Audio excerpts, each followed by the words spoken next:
Pound for pound, sprint cars are the most lethal machines ever to scatter soil. Since the turn of the century, they have roamed the land, their long hoods and teardrop tails descended from the world's first racing vehicle, the 1902 Panhard from France.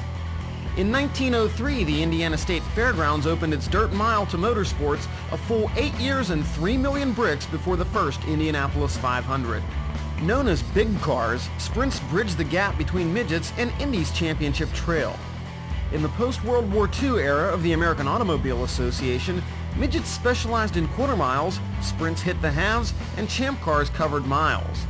The fastest halves were the high banks of Salem and Winchester, where the bravest living souls were regularly selected for the Indy 500. Those who held no AAA memberships were called Outlaws. Far from the glamour, Outlaws battled through the backwoods unfettered by rules.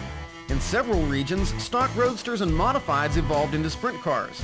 Severely chopped and channeled cars were called super modifieds. The very first Knoxville Nationals of 1961 was a super modified event. Supers differed from sprint cars by the inclusion of roll bars above the driver. Sprints carried none. They were true widowmakers. 6 lives were lost during the 1966 USAC sprint car campaign alone. Open competition at the Knoxville Nationals allowed sprints to attach cages. This rule change propelled Kenny Greitz to the '69 Nationals victory. Later forced to remove the cage by IMCA, Greitz was killed in a tragedy that sparked mandatory cages on sprint cars. Ted Johnson realized this new breed of outlaws had gained acceptance, and in 1976, Ted held the Boot Hill Nationals in Shreveport, Louisiana.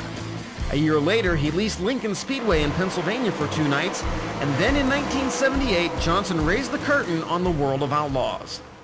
The Pennzoil World of Outlaws became the busiest, richest, and furthest-reaching sprint car series in history. Its first champion was predicted to be Rick Ferkel, known far and wide as the Ohio Traveler.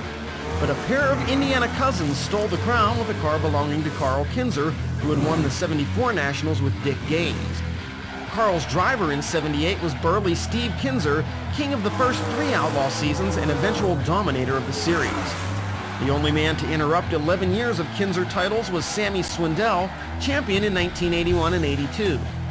Some of the stars who chased Sammy and the Kinzers across the country were Shane Carson, Bobby Davis, and Brad Doty.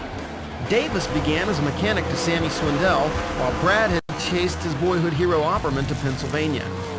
Bobby became champion in '89 over Sammy's brother Jeff.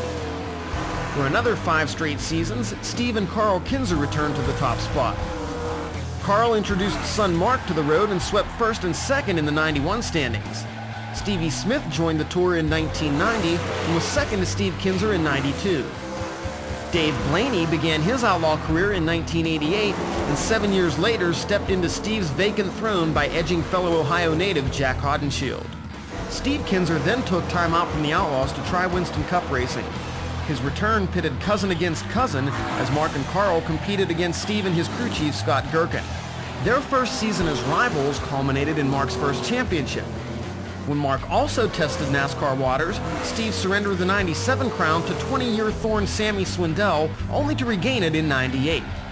Mark and Carl held off Danny Lasowski to be the '99 champions.